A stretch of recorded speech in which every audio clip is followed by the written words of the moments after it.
o quão sou grato por vocês estarem aqui presentes nessa aula que eu preparei, né, com carinho para passar sobre esse assunto, que é um assunto interessante, chama a atenção de muitos, e tem toda a relevância com nossas vidas. Vamos fazer uma oração e aí a gente vai começar a aula propriamente dita.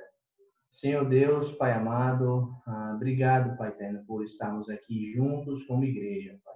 Obrigado pela oportunidade que temos de estudar a Tua palavra. Obrigado porque ela esclarece sobre os assuntos que são relevantes para nós, como seres humanos, que querem se aproximar do Senhor. Obrigado, Pai eterno, pelo ânimo que o Senhor nos dá através das Tuas promessas, Deus. Eu oro para que o Senhor possa fortalecer a fé, ajudar a gente a se manter firme e fiel, Pai eterno, na Tua vontade sempre. Essa oração que eu te faço, em nome do Filho de Jesus Cristo. Amém. Então, hoje a gente vai estudar com o tema Grande Tribulação. A gente está estudando um sermão escatológico de Jesus. Esse sermão escatológico se encontra nos evangelhos sinóticos de Mateus, capítulo 24, Marcos, capítulo 13 e Lucas, capítulo 21. Semana passada, a gente viu que Jesus ele começou a responder sobre o fim dos tempos após a destruição do templo. Ele começou a falar um pouco sobre como é que seria esse evento, né, esse momento chamado Princípio das Dores, que veio após da destruição do templo de Jerusalém. E o princípio das dores remete a uma figura de uma mulher grávida, da mulher grávida que começa a sentir as dores do parto. Essas dores elas vão se agravando como se fosse a contração. Há momentos de alívio, ou seja, que estão nos intervalos da contração, até o momento de dar à luz, que é o próximo momento que estudaremos semana que vem sobre a segunda vinda de Cristo.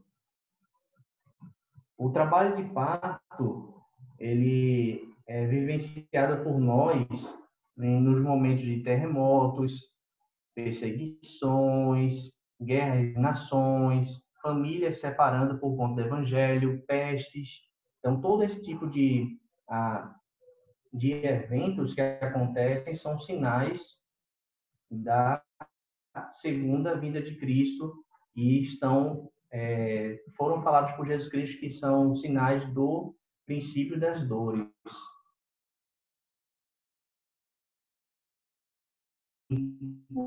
Por quê? Porque depois desse momento viria o momento da grande tribulação. Eu vi aqui que falhou um pouco a minha internet, desculpe, irmãos, mas vou prosseguir. Qualquer coisa, o Sérgio abre o microfone e pede para eu voltar um pouco. Então, esse momento está lá em Marcos, capítulo 13, versículos 14 ao 23. A gente não vai conseguir falar sobre a grande tribulação todo hoje. Então, a gente vai falar até a metade da aula. E a outra metade, a gente continua semana que vem e a gente já junta com outros dois momentos, que vai ser sobre a vinda de Cristo e o vigia e ora. Como vocês já estão acostumados, quando é a linha do tempo, quando a gente observa, lendo nos evangelhos, cada evento que acontece, descrito por Jesus nos evangelhos. E o que vamos começar a estudar hoje está nesse momento, onde está certo está, chamada Grande Tribulação. A Grande Tribulação ela começa logo após o princípio das dores terminarem. Mas a gente não sabe quando os princípios das dores terminam a Grande Tribulação, pois Deus, ele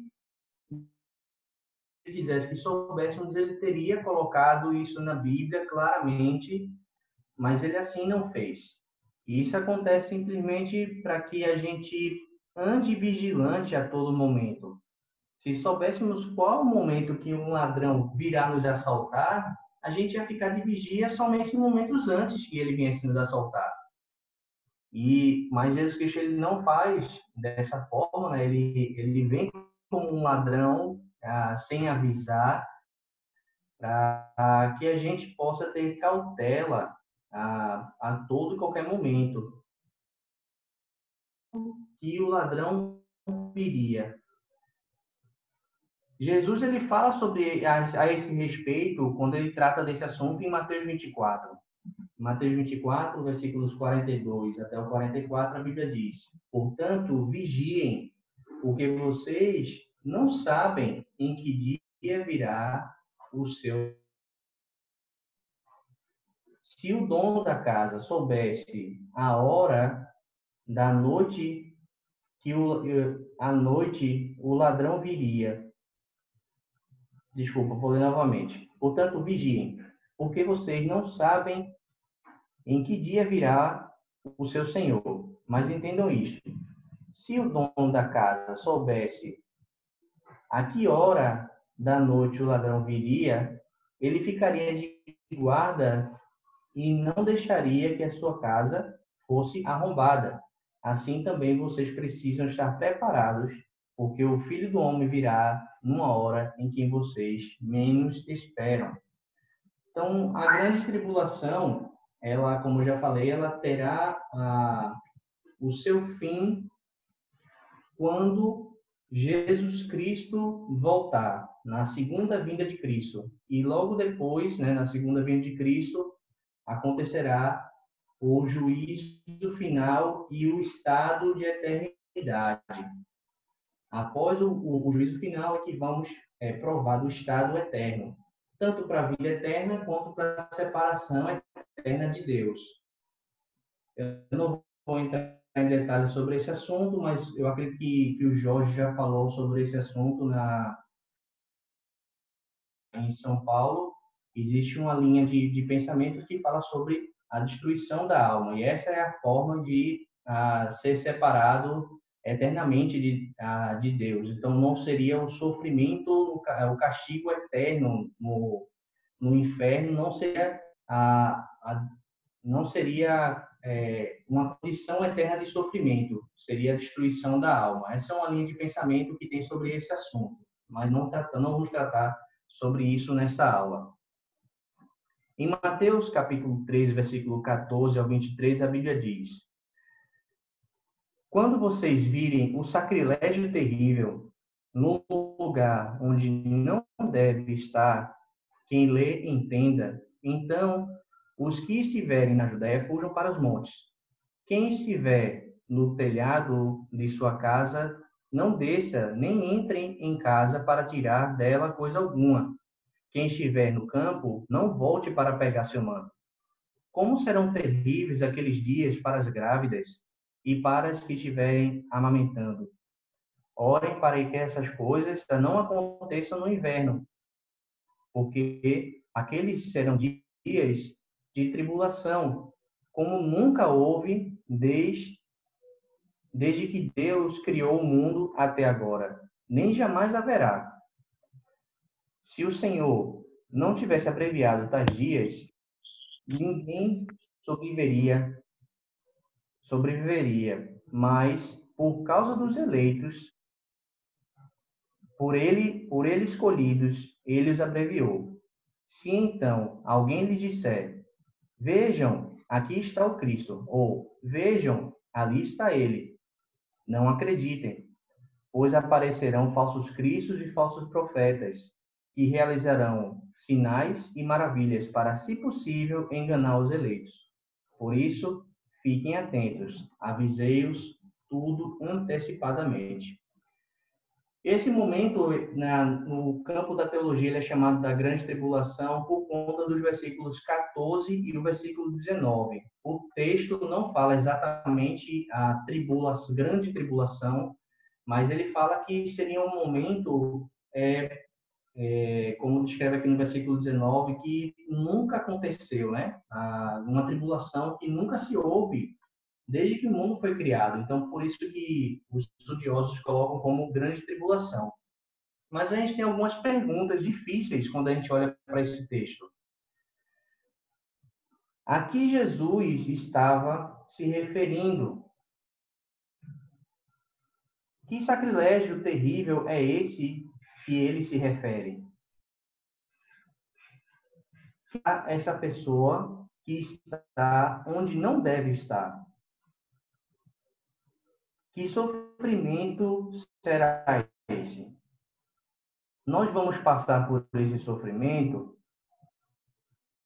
Em que sentido será esse sofrimento? Então, eu queria trazer aqui alguns pontos antes de levá-los para as Escrituras, para explicar cada ponto desse que eu falei.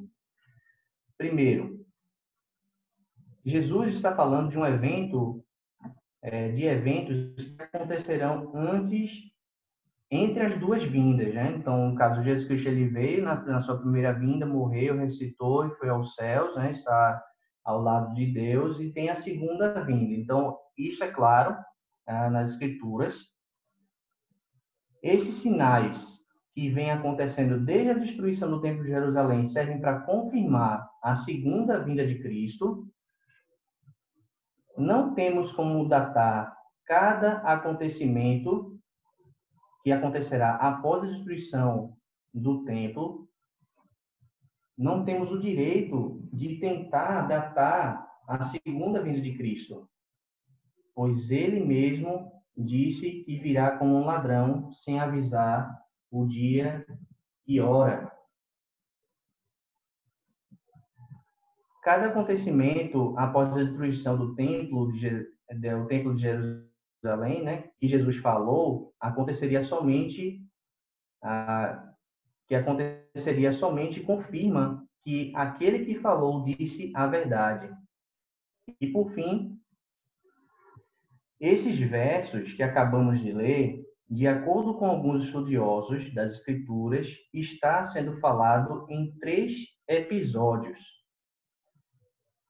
Em termos de profecia, o profeta fala, às vezes, algo primeiramente relacionado com a época dele, depois em uma aplicação relacionada à época de Jesus, e então a terceira aplicação é escatológica, ou seja, é algo futuro.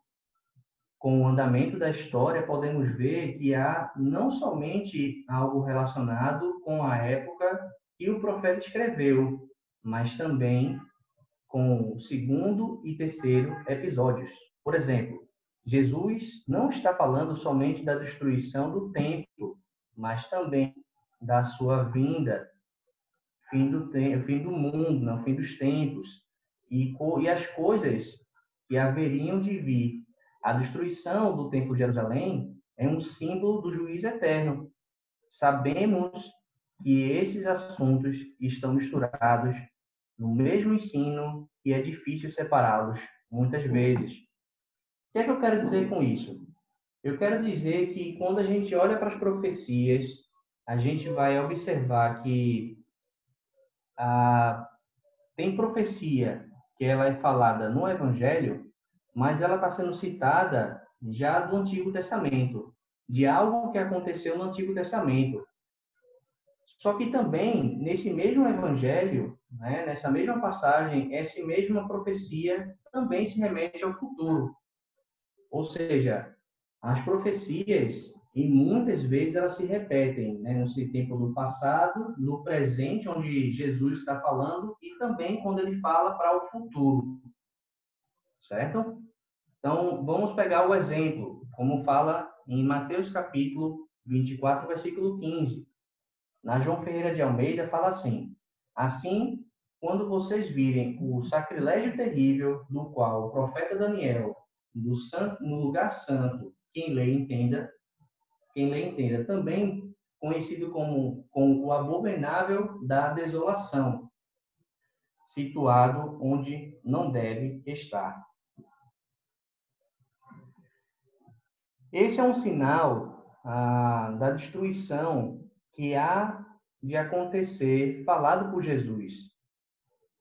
O aparecimento do abominável da desolação.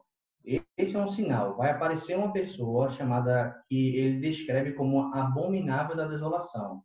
Mas como é que a gente pode identificar essa figura na história? No sentido que, no passado, o primeiro citado na história é Antíoco IV, Epifânio. Ele foi um rei Seleucida que Daniel profetizou a seu respeito quando ele cometeu o sacrilégio terrível no Templo de Jerusalém. Em Daniel capítulo 9, versículo 27, a Bíblia diz: com muitos ele fará uma aliança que durará uma semana. No meio da semana, ele dará fim ao ségio e à oferta. E numa ala do templo será colocado o sacrilégio terrível, até que chegue sobre ele o fim que lhe servirá. Isso aqui que aconteceu, Daniel tá descrevendo, aconteceu cerca de depois dessa profecia de Daniel. Então, essas palavras que Daniel falou, né, foi por volta de 500 anos depois. Esse rei, Sérgio Terrível, foi o fato dele, deixa eu estabelecer, voltou a internet aqui. O fato, esse sacrilégio terrível, foi o momento que ele fez um sacrifício de um porco, em cima do altar.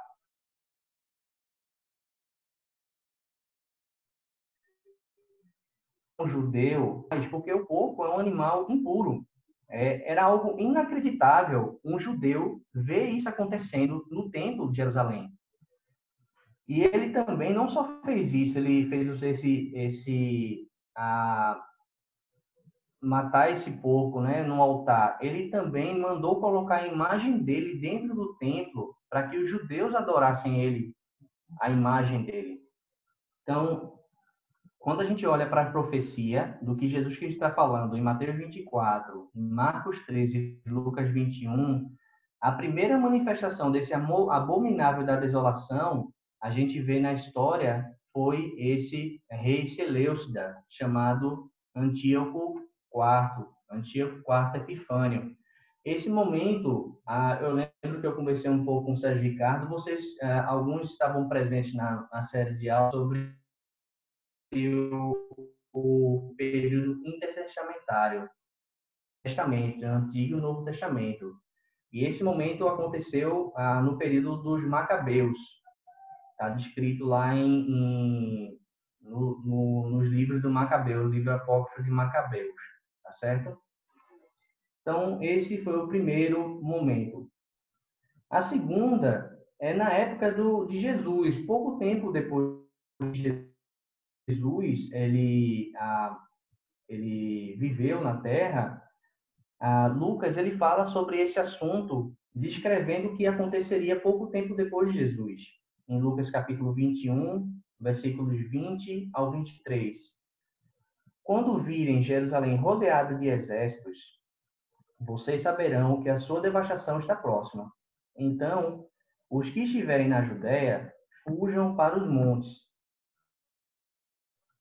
Os que estiverem na cidade, saiam. Os que estiverem no campo, não entrem na cidade, pois esses são os dias da vingança, em cumprimento de tudo que foi escrito. Como serão terríveis aqueles dias para as grávidas e para as que estiverem amamentando. Haverá grande aflição na terra e ira contra este povo. A primeira interpretação que ele faz sobre do abominável da desolação é quando Jerusalém ele fosse cercado pelo exército romano. E isso aconteceu, né, como eu falei na primeira aula, com Tito, general Tito. Ele era filho de Vespasiano, e Tito, a mando do rei, né, foi lá e cercou Jerusalém, e sitiou a cidade durante 4 anos. Depois, né, no ano 70, ele invadiu a cidade, destruiu o templo, como vimos, né, levou embora os símbolos do templo e trouxe para dentro de Jerusalém os símbolos do culto romano, que era o culto ao imperador. Então, muito parecido como Antíoco IV Epifânio também fez no ano 150 a.C. Foi algo que, num sentido, se repetiu na história. Só que era uma outra figura do abominável da desolação. Isso aconteceu com o general Tito, aconteceu em 70 depois de Cristo, como a gente já estudou. Contudo, quando a gente olha essa mesma profecia da perspectiva de Mateus, ele fala como se o evento ainda não tivesse acontecido, ainda fosse se cumprir. Por isso que os estudiosos eles falam que as profecias, há profecias que elas têm o passado, o presente, o qual Jesus, o evangelho e o futuro. É com base nisso que eles colocam, né? Então, em Mateus, capítulo 24, versículo 21, fala assim: porque haverá então grande tribulação, como nunca houve desde o princípio do mundo até agora, nem jamais haverá. Então, haverá um sofrimento ainda maior do que esse que aconteceu de 70 depois de Cristo, que foi com a destruição do Templo de Jerusalém. Tudo aquilo que a gente descreveu com um relato de Flávio Joséfo, tem um evento, né, chamado no evento da Grande Tribulação, vai ser pior do que esse momento. Então, é verdade que tanto no primeiro momento como no segundo momento morreram muitos judeus e foram momentos de muito sofrimento. No segundo momento, que é esse que eu estou descrevendo do general Tito, na destruição de Jerusalém, o abominável da desolação matou aproximadamente 500 mil judeus. É o que conta a história. Mas se a gente observar também na história, a gente pode ver que a quantidade de mortes em momentos de guerra já foi muito maior em outras situações. Por exemplo, na Segunda Guerra Mundial, Pronto. Hitler matou aproximadamente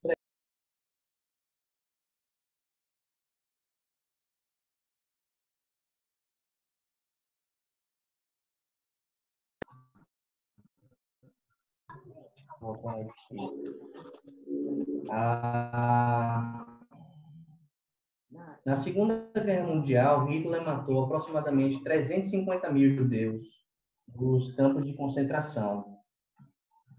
Mas ao todo foram mais de 6 milhões de pessoas que morreram por causa da guerra. Uma guerra causada por ele e por outros, como Mussolini, como também o imperador do Japão. Então, o sofrimento da Segunda Guerra Mundial foi maior do que o sofrimento do que aconteceu lá em 70 depois de Cristo. Só que Jesus Cristo, ele fala que haverá um sofrimento maior como nunca se viu.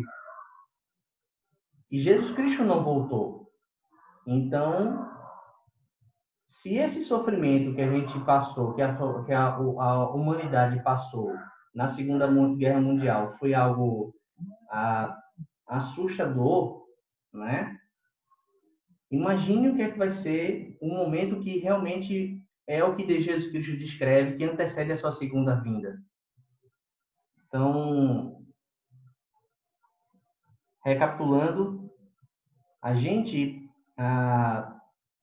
vai ver ou verá ao longo da história 3 manifestações do anticristo.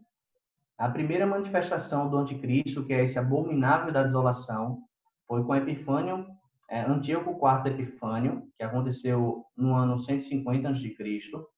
Ele foi profetizado por Daniel, como a gente acabou de ver. A segunda manifestação foi em 70 depois de Cristo, pelo general Tito, e a terceira manifestação do anticristo, ainda não sabemos quem será nem quando será. O que sabemos é que vai ser um momento e vai ser pior do que a Segunda Guerra Mundial, porque Jesus Cristo ele fala que vai ser um sofrimento que nunca se viu desde o início da criação de tudo, né? Em Mateus capítulo 24, versículos do 15 até o 21, a Bíblia fala: assim, quando vocês virem um sacrilégio terrível, do qual falou o profeta Daniel no lugar santo, quem lê entenda, então os que estiverem na Judéia fujam para os montes. Quem estiver no telhado de sua casa, não desça para tirar dela coisa alguma. Quem estiver no campo, não volte para pegar seu manto. Como serão terríveis aqueles dias para as grávidas e para as que estiverem amamentando. Orem para que a fuga de vocês não aconteça no inverno nem no sábado, porque haverá então grande tribulação, como nunca houve desde o princípio do mundo até agora, nem jamais haverá. Em Lucas, capítulo 21, ele fala: quando virem Jerusalém rodeada de exércitos, vocês saberão que a sua devastação está próxima. Então, os que estiverem na Judéia fujam para os montes. Quando os que estiverem na cidade saiam. Os que estiverem no campo não entrem na cidade, pois esses são os dias de vingança, em cumprimento de tudo o que foi escrito. Como serão terríveis aqueles dias para as grávidas e para as que estiverem amamentando. Haverá grande aflição na terra e ira contra este povo. Estou querendo mostrar que quando Jesus ele falou profeticamente nesse trecho, ele cumpre-se em três momentos. Quero enfatizar isso, né? Então, Tito, quando é descrito o momento de Lucas, capítulo 21, fala muito, tem muito a ver com Tito, mas o que fala em Mateus 24 tem a ver com um momento que a gente ainda não passou. Tito, quando ele volta da campanha que ele fez contra Jerusalém, né, contra o povo de Israel, lá em Jerusalém, ele mandou construir uma imagem em homenagem, ele mandou construir um arco em homenagem aos soldados romanos que batalharam nessa guerra.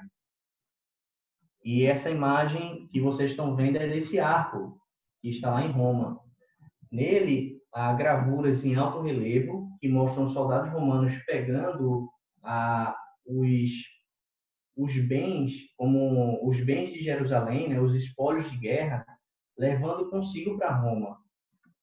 Quando você vê uma outra imagem sobre isso, você vê essa imagem aqui. Nessa imagem a gente consegue ver a mesa do templo sendo levada, o candelabro, as trombetas, tudo isso sendo levado pelos romanos vitoriosos, né, da guerra contra os judeus.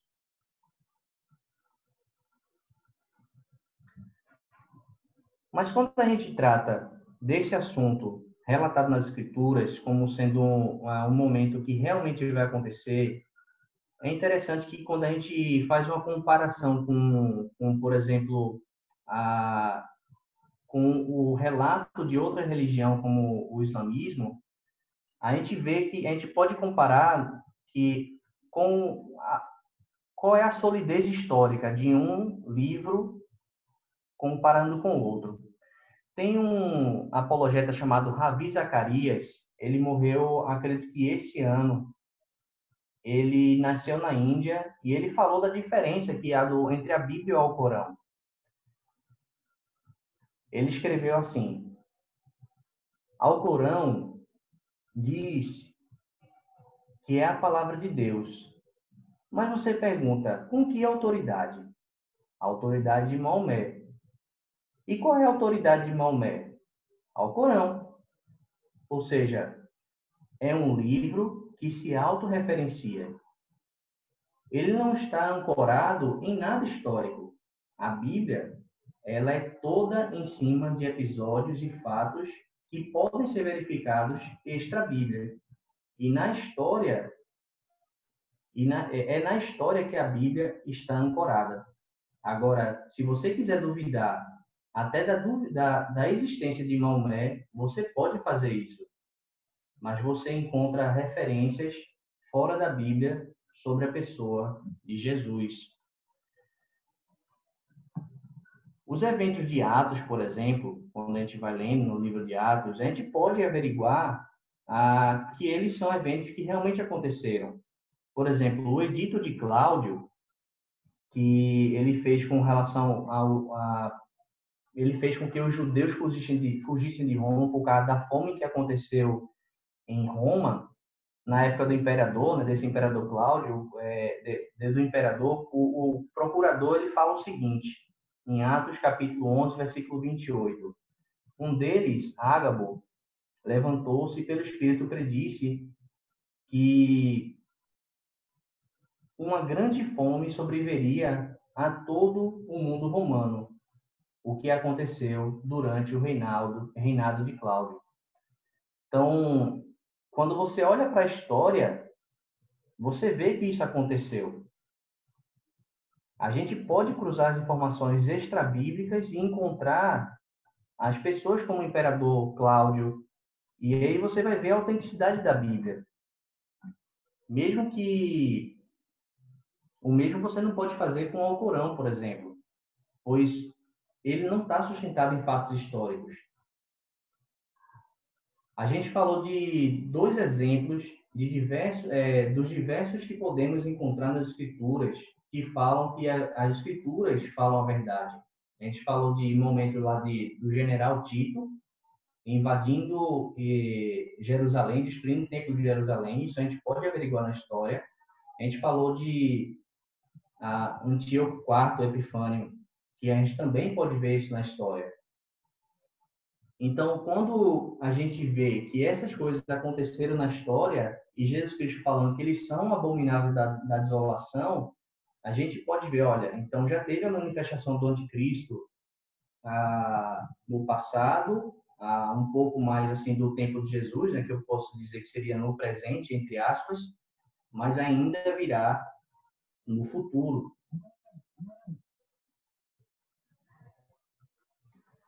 Quando Daniel ele proferiu a sua profecia, ela não se cumpriu completamente em Antíoco IV Epifânio, nem com a queda de Jerusalém, pois o abominável da desolação é o poder que se levanta contra Cristo e seu povo em todas as áreas. O conceito da grande tribulação, com certeza, não teve algo igual que aconteceu na história até então. Aconteceu lá em 70 depois de Cristo, mas houve algo pior, né, no sentido do que os judeus provaram, que foi com Hitler.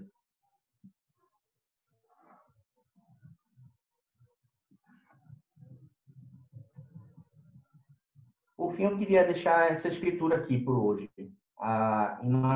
Em Marcos capítulo 13, versículos 24 a 27, a Bíblia diz: Mas, naqueles dias, após aquela tribulação, o sol escurecerá, e a luz, a sua luz. As estrelas cairão do céu, e os poderes celestes serão abalados. Então se verá o Filho do Homem vindo nas nuvens, com grande poder e glória.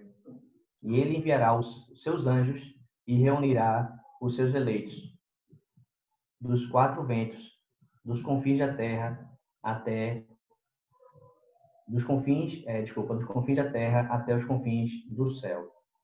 Então, esse evento aqui, nessa profecia, ainda não aconteceu. Está falando sobre a segunda vinda de Cristo. E esse é um elemento que ainda também não se cumpriu na profecia do que a gente está estudando. Eu vou encerrar a aula de hoje por aqui. A gente está falando a metade dessa aula. E na próxima aula eu termino todo esse assunto. Queria abrir para perguntas. Eu quero, na verdade, expressar aqui que às vezes eu gaguejei nessa aula, né? Então peço desculpas para os irmãos. Eu não pude até mesmo ter falhado aqui muitas vezes na leitura do texto. Peço desculpas a vocês, mas se vocês estão de entender alguma coisa, por favor, perguntem e eu estou disponível para responder e até mesmo revisar alguma parte.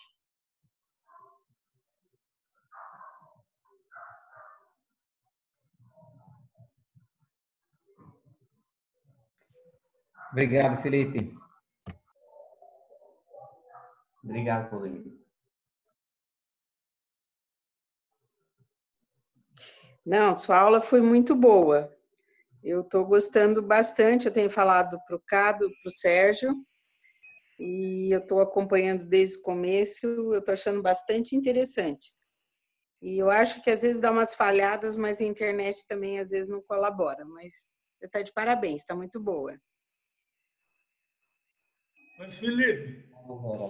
Obrigado pelo ânimo. Realmente falhou, ficou bastante estável hoje, mas obrigado.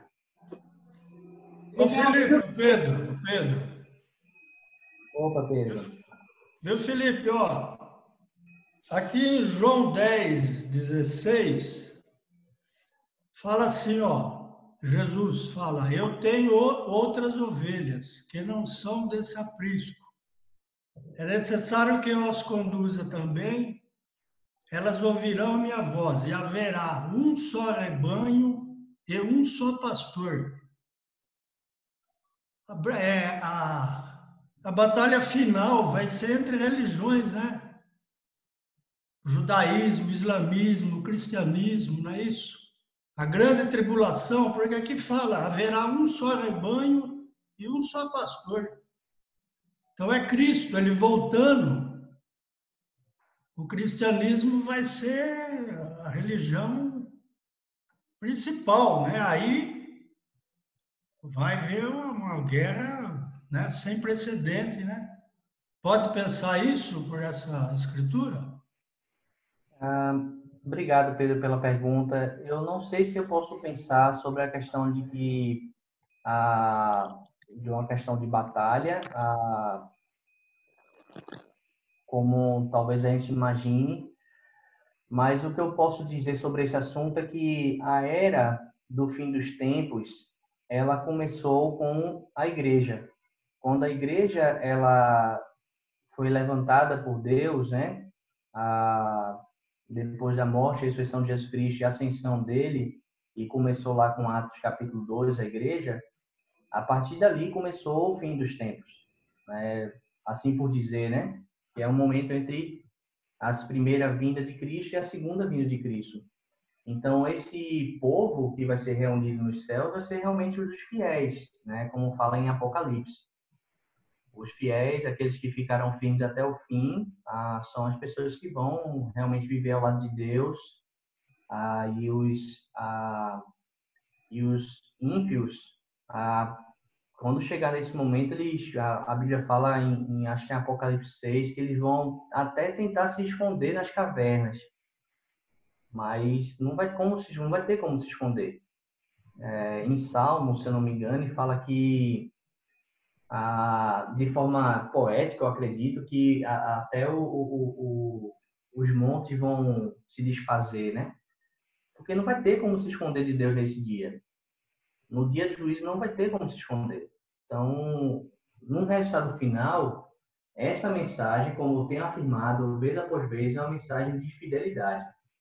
Não é uma mensagem de a gente sair apontando ou se vangloriando. Não estou falando que você falou isso, certo? Mas eu estou falando com relação a qualquer um tipo de pensamento relacionado a esse assunto. Mas é uma mensagem que chama a gente a ser fiel. Vamos ser fiel até o fim, vamos espalhar o evangelho, levar a mensagem para as pessoas para salvar o maior número possível de pessoas. É livre de deixar abandonar, sair do... Desculpa, quem aqui vai falar agora? Renato, você está com o microfone aberto? Você vai fazer uma pergunta? Não, eu só quero agradecer pela palavra de Deus, só. Agradecer pelo convite. Muito bom, viu? Obrigado, irmã. Gostei muito. Eu sou daqui de Santa Amaro, São José, propriamente dito. Eu faço parte do grupo do Miqueias. Tá ótimo, obrigado, irmã. Eu quando ouvi tinha um peso. Um peso na Ô, minha. Felipe, Obrigado. eu Opa, queria fazer uma pergunta. Desculpe. Quem quer fazer a pergunta Não, agora? pode fazer a pergunta, eu falo depois, não tem problema. Por favor, faça a pergunta. Posso fazer a pergunta? Pode? Pode fazer. Ô, Felipe, obrigado aí pela aula. Mas eu Obrigado. queria fazer uma pergunta. Você citou aí em Mateus 24, versículo 21, você citou da grandes aflições que o mundo passará como nunca houve, né? Exato. Aí você falou sobre algum assunto relacionado às profecias que tem a ver com o passado, presente e ainda o futuro, né? Que se relaciona às vezes a mesma passagem, né? Agora, a pergunta minha é, esse grande aflição, tudo que vai acontecer antes do arrebatamento ou depois? Ou vai acontecer junto com tudo? Porque vai haver um arrebatamento. Então, eu queria perguntar se isso, por exemplo, como vocês falaram dos escolhidos, estão falando tudo isso, a igreja vai ser arrebatada. Agora, a pergunta se esse momento de tribulação, de situações difíceis, vai acontecer antes do arrebatamento ou depois? Certo, Alexis. Semana passada, eu distribuí um material com perguntas e respostas sobre esse assunto. Talvez algum irmão possa distribuir para você, ou então depois você pega o meu telefone com o Bruno, com o Sérgio, para te dar esse material também. Mas, respondendo a essa pergunta, existem pelo menos 4 grandes correntes que falam sobre esse assunto como um todo. E a corrente o qual tenho trazido na qual eu acredito se chama amilianista. Então, o amilianismo, eu não tenho certeza exatamente sobre como é que ele lida e o momento do arrebatamento vai ser na vinda de Cristo mesmo, na segunda vinda de Cristo. Eu falo isso porque em outra corrente, que é não acredito que seja o dispensacional, não sei se é o histórico, não lembro exatamente qual, mas ele acredita literalmente no texto da questão do arrebatamento, que vai vir um momento do arrebatamento, e nesse momento do arrebatamento vai ter um momento de 7 anos, onde os judeus vão estar... vai haver uma grande conversão dos judeus nesse momento, os judeus vão converter algumas outras pessoas, tanto os gregos como os próprios judeus, e aí vai ter uma outra vinda de Jesus Cristo. Então, quando eu vejo esse tipo de interpretação, um pouco assim, confuso e não consigo ver. Ele quer dizer que vão levar o arrebatamento, levar a igreja primeiro. Jesus vai vir para levar a igreja, depois ele vai vir novamente para levar os outros salvos que vão ter no momento depois. O que eu sei é que esse momento de arrebatamento é muito causado por uma imagem que a gente tem de um filme chamado Deixados para Trás. Mas eu não vou estar muito nessa corrente, entendeu? Deixados para Trás. Eu não sei se eu consegui ser claro. Se não, pode falar novamente que não foi claro, eu tento explicar novamente de outra forma. Não, tudo bem. Eu acho que a questão ali é relacionada a essa interpretação que você colocou, né? Porque vai vir esses tempos difíceis, né? Vai ver, e a Bíblia diz que como nunca houve, né? Então, essa grande tribulação, esse grande sofrimento que vai vir sobre a humanidade no futuro, se os cristãos, como você falou, aqueles que são fiéis, eles vão fazer parte, ou seja, vão participar de tudo isso, ou eles não vão fazer parte dessa, não é fazer parte, como se diz, conviver com todo esse sofrimento que vai vir. Essa é a minha pergunta, porque você falou dos fiéis, então, os fiéis, você tem os fiéis e aqueles que não aceitaram ou não se arrependeram, vamos ser mais claros, né? Então, quando vier essa grande tribulação, esse grande, então, o que vai acontecer? Todo mundo vai vivenciar isso? Essa é a minha pergunta. Ou vai ver, ou Entendi isso agora. vai ser arrebatado, entendeu? Entendi agora, entendi agora. Eu Entendeu? acredito que sim. Então, vão vivenciar esse momento de grande tribulação. Eles vão vivenciar e vai ser mais um momento onde se demonstra quem vai ser fiel até o fim. Então, você acha que todo mundo vai estar no meio, no mesmo barco, entre aspas? Sim, eu acredito que sim. Entendi. Só um detalhe curioso dessa pergunta do Alexis, pelo menos a gente não tem a descrição detalhada de Jesus, como é que isso vai acontecer, mas ele fala uma coisa interessante ali, que por causa dos escolhidos, Deus ele vai encurtar esse período de sofrimento. Uhum. É um dado curioso, né, para a gente refletir e pensar. Agora, o quanto que desses escolhidos vão sofrer junto com todo mundo ou não, a gente não sabe.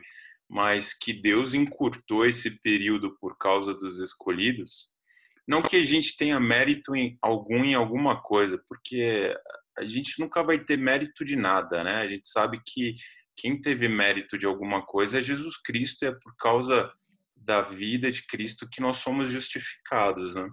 E a gente alcança o arrependimento, assim, só para esclarecer, para a gente não se achar alguma coisa.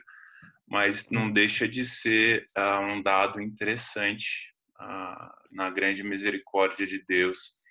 Ele acaba encurtando esse período de sofrimento por causa do povo dele, né? Uhum. Por isso que a pergunta ela fica nesse sentido. Tipo, Jesus, não, Deus vai permitir que até os escolhidos passem por essa grande tribulação e sofrem tudo isso, não sei, essa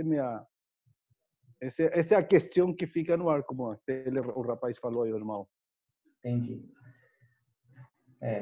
Como eu falei, eu acredito que sim. Eu acredito que nesse momento, porque assim, por exemplo, há um outro assunto que algumas pessoas podem pensar, né, sobre a grande apostasia, né? Eu acredito que essa questão da apostasia ela acontece desde o princípio, né? Desde quando iniciou o fim dos tempos. Então, não vai ter um momento específico que vai ser todo mundo de apostasia. Então, essa questão do fim dos tempos, ela já está acontecendo, né? Então, o próximo evento após a grande tribulação vai ser a vinda de Cristo. Não vai ter pelo menos essa corrente que eu estou trazendo para vocês, né? E esse é um assunto que é um assunto aberto. Vocês são livres para poder acreditar em algumas outras formas de pensar, né? Sobre esse assunto. Então, mas esse é um assunto que eu acredito é isso. Eu acredito que os eventos, né, que a gente ou estamos vivendo a princípio das dores, ou estamos vivendo a grande tribulação e só falta Jesus Cristo voltar. Para a gente é isso. Acho que agora é Claudinei. Desculpa, Alex, eu respondi a sua pergunta. Mas ficou uma coisa, como você falou, como você tem você acredita, né? Acho que é o que você acredita, né? Por isso que ainda, por exemplo, você tem filhos e você não gostaria que passassem por situações tão difíceis, talvez, que sofressem tanto. Então, vejo Deus como o pai que vai, por exemplo, um Deus justo, né? Essa que é a questão. Então, pessoas que não querem saber nada sobre ele e pessoas que são fiéis vão passar a mesma tribulação. Isso é uma questão, acho que fica no ar, no sentido da crença, né? Alguns falam, é fim do mundo quando você morrer, mas eu acho que a Bíblia ela deixa bem claro essa passagem, é uma passagem bem profunda, né? Bem você falou que fala do passado, mas também está falando do futuro, do anticristo e tudo, dos 7 anos que você falou e tudo isso, né? Uhum.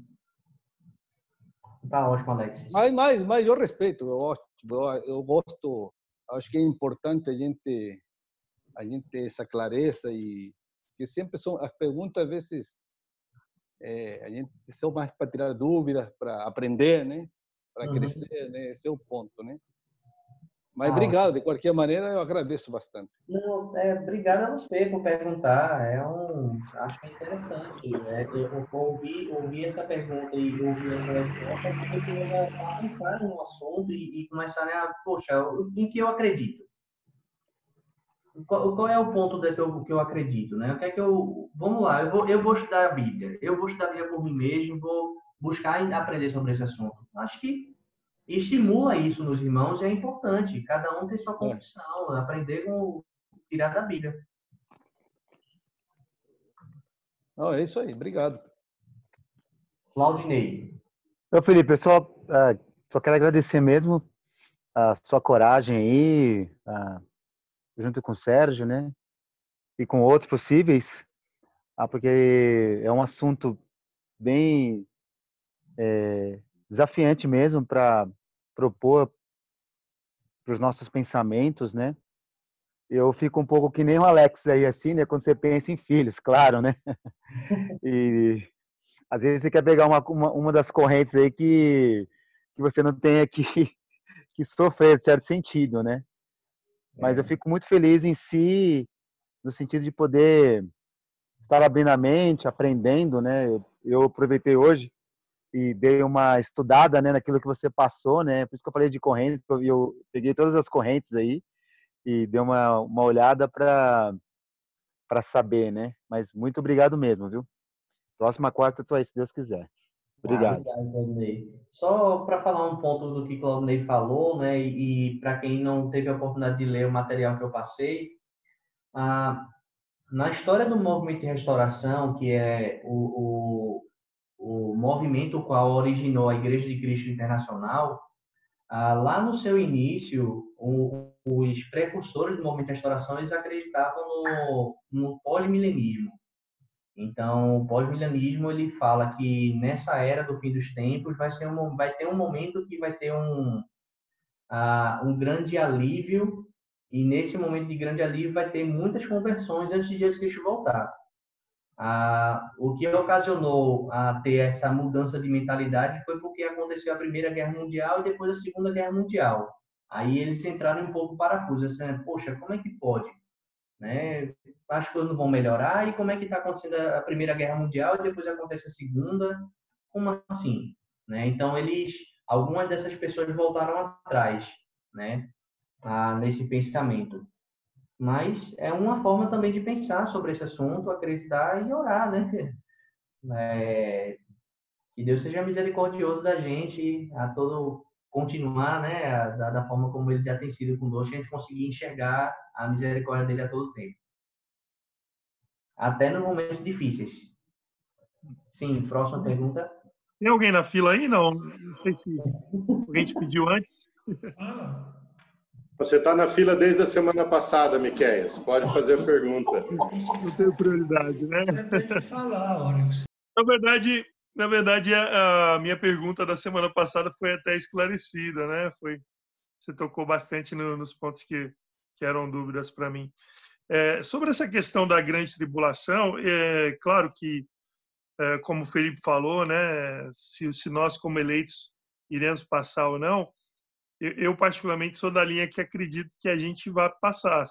Se a gente estiver vivenciando, claro, se nós estivermos vivos, né, durante esse período, né? E eu acredito também porque, na verdade, se você me permite, Felipe, lá, a mesma escritura, né, que você estava lendo, mas lá no Evangelho de Marcos, onde Jesus está falando do sinal do fim dos tempos, ele fala em Marcos 13, versículo 24, em que ele fala daquela abreviação, né?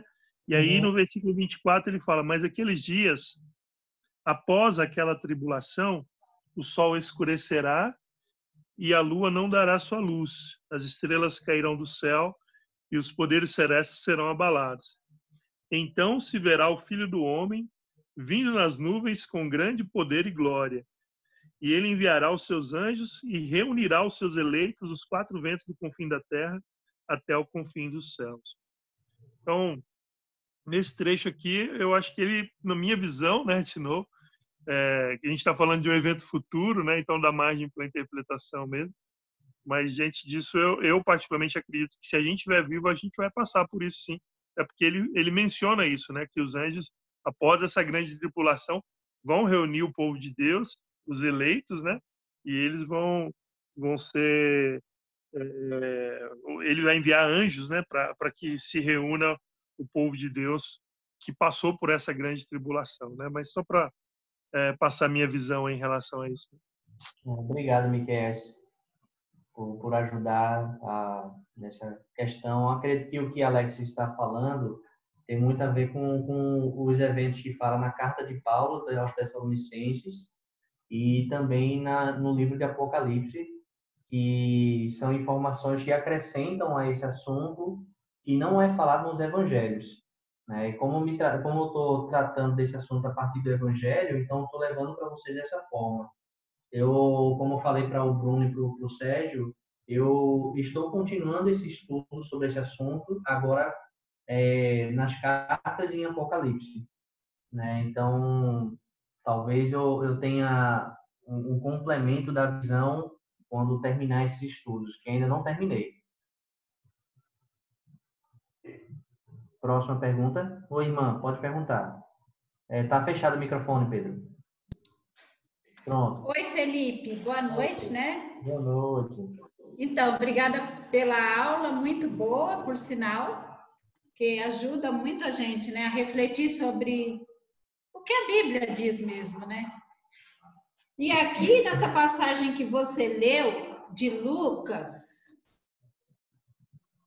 21, e assim, em si falando em sinais, né, nos sinais do fim dos tempos, essa passagem aqui, do versículo 20 de Lucas 21, que fala: Jesus disse ainda: quando vocês virem a cidade de Jerusalém cercada por exércitos, fiquem sabendo que logo ela será destruída. Então, sabe, eu fico imaginando, né, meu pensamento viaja. E olhando a situação, né, que a gente está vivendo aqui no Brasil hoje, né, o nosso governo, eu fico pensando, o governo, como nunca antes, está todo cercado, né, pelo exército, os generais no comando, nos ministérios, né, e a gente vê isso acontecer hoje.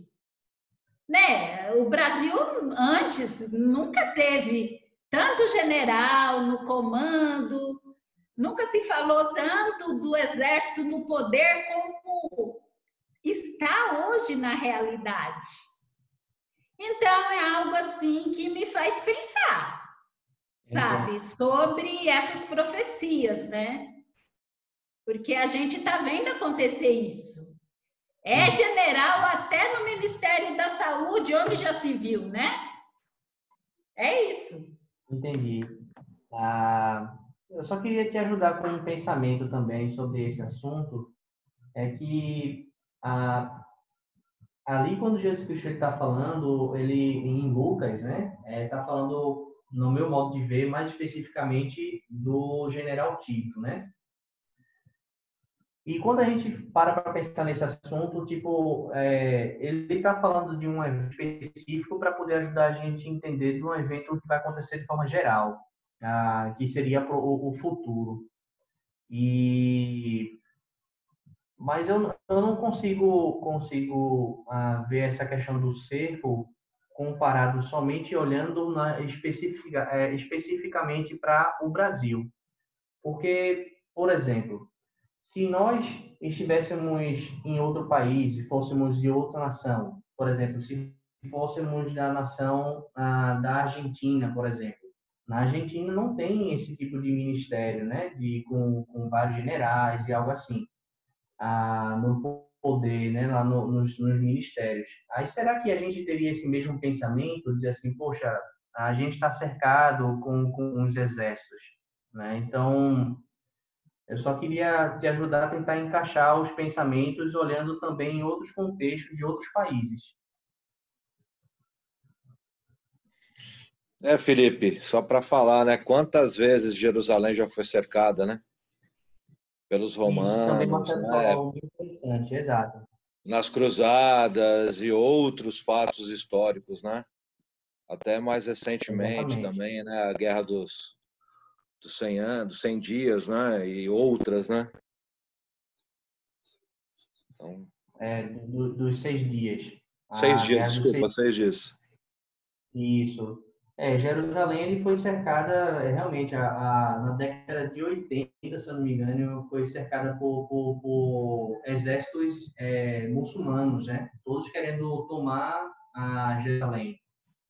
Só para vocês terem ideia, por exemplo, no Alcorão existe uma lei, né, do Alcorão que diz o seguinte: quando um exército ele toma um território, mesmo que ele venha a ser expulso em algum momento daquele território, mas aquele território já foi dado por Alá em algum momento e pertence a eles. Então, por isso que eles têm essa vontade tamanha de retomar Jerusalém. Houve um momento histórico que eles já ficaram com Jerusalém sob domínio.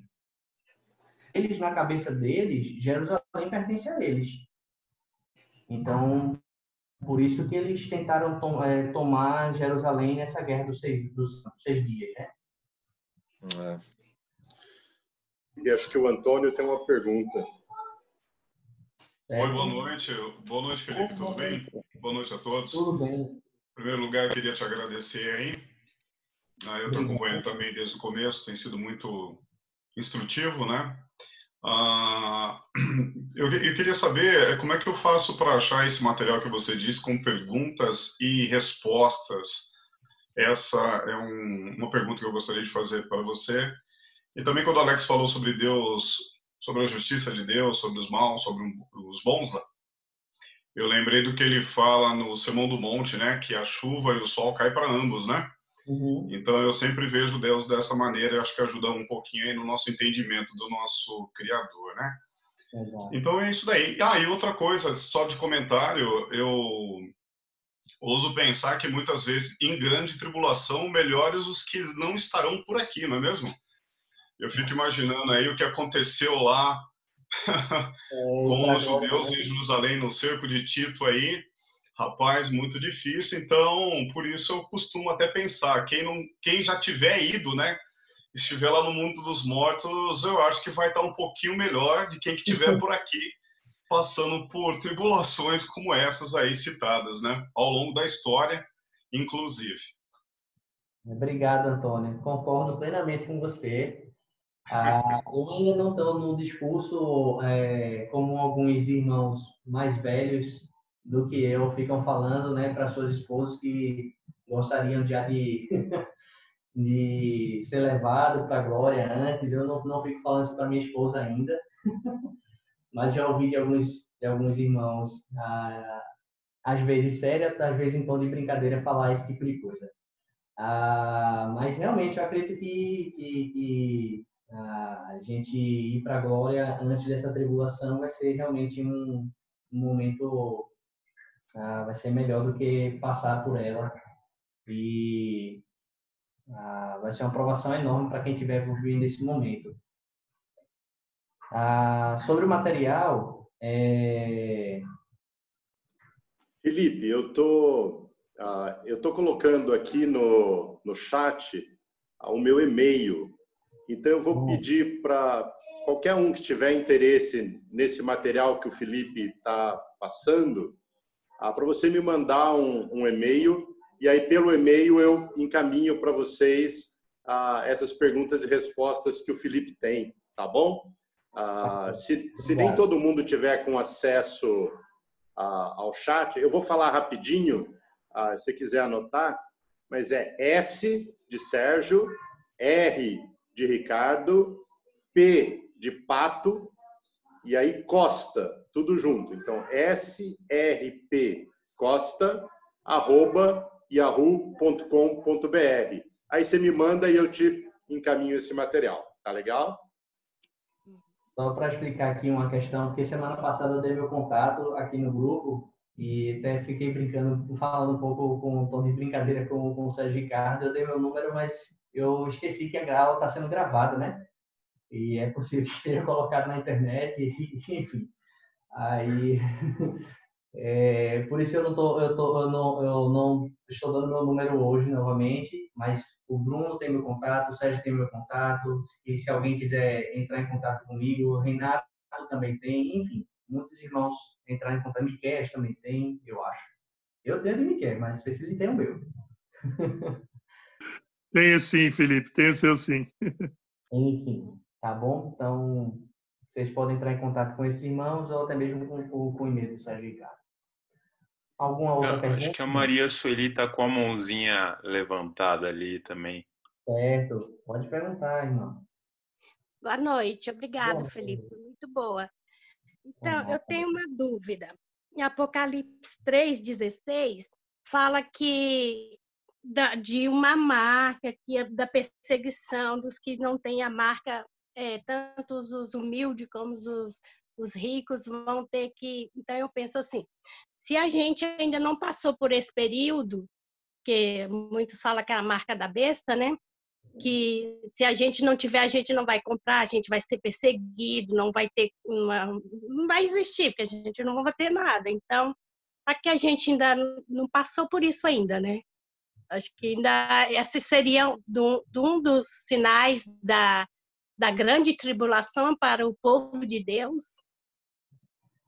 Pois é, irmão, obrigado pela pergunta.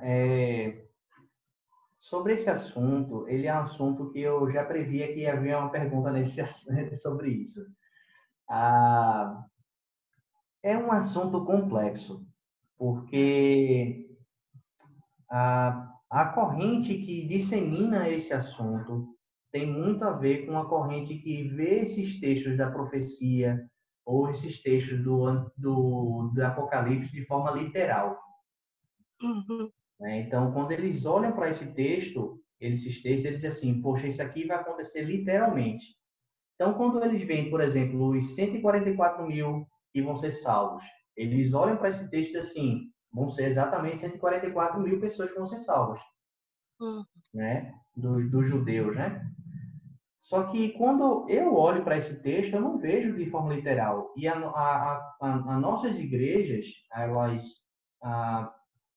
tendem a olhar para os textos das profecias de Apocalipse de forma simbólica, né? Então, basicamente isso que eu tenho a responder. Eu não tenho como dizer assim, eu particularmente, eu não consigo acreditar. Eu vou dar para vocês uma interpretação do que eu acredito semana que vem, que vai ser a continuação dessa aula, e a gente vai falar sobre essa questão da marca da besta. Certo? Vamos falar sobre isso. Mas, novamente, não consigo ver como sendo algo literal. Tá certo. Obrigada. Boa noite. Boa noite. Então, é basicamente isso. Tem pessoas que acreditam na questão do chip, né? Tem a questão da marca ser o chip, ou sendo enfim, tem diversas interpretações sobre esse assunto, mas... Felipe, só uma coisinha para finalizar, que a gente já está esticando a corda no último, né, no tempo. Eu acho que talvez independente das abordagens, né, como o Alexis trouxe uma percepção dele, o Miqueias também trouxe a percepção dele bem interessante, aquele versículo que o Miqueias leu falando após essa tribulação, e daí é quando esse após a tribulação é um dado importantíssimo, né? Quando a gente compara os evangelhos. E um exercício legal que você fez, que eu acho assim que é importante para a gente que está na escola bíblica levar em muita consideração, por exemplo, se Jesus menciona uma passagem do Antigo Testamento, a gente tem o dever de ir no Antigo Testamento e tentar compreender essa passagem no Antigo Testamento. a gente não pode esquecer que a Bíblia de Jesus era o Antigo Testamento, né? Na época de Jesus, o Novo Testamento nem sequer sonhava em ser escrito. Isso foi acontecer décadas depois, né? Então, só esse cuidado que a gente tem ao abordar as Escrituras, para que a gente minimize os erros de interpretação, porque você fez uma demonstração super legal, mostrando ali no Evangelho, Marcos, Lucas, indo lá na fonte, no Antigo Testamento, em Daniel, para falar um pouco dessa referência. Olha aqui o que Daniel estava falando. Isso aconteceu antes de Jesus, na época dos Macabeus, né? E daí a gente vai para a época de Jesus, daí ele vai falar de algo que vai acontecer com o templo, alguns anos depois. Então, assim, todo esse cuidado de analisar a Escritura, de ir no Antigo Testamento se tiver citação do Antigo no Novo, é uma coisa muito importante para a gente fazer, porque a gente se protege de erros de interpretação, né? E então a gente tem que considerar isso. É um conselho da exegese, da hermenêutica que o Edson Nakashima nos deu na série anterior, que é valioso. Então, só lembrar disso, porque você fez uma demonstração muito legal de como a gente deve tomar esse cuidado, e você fez todo esse exercício hoje com a gente, né? Então, muito obrigado aí pela aula. É só isso. Obrigado, Bruno. Obrigado pela ajuda nessa resposta.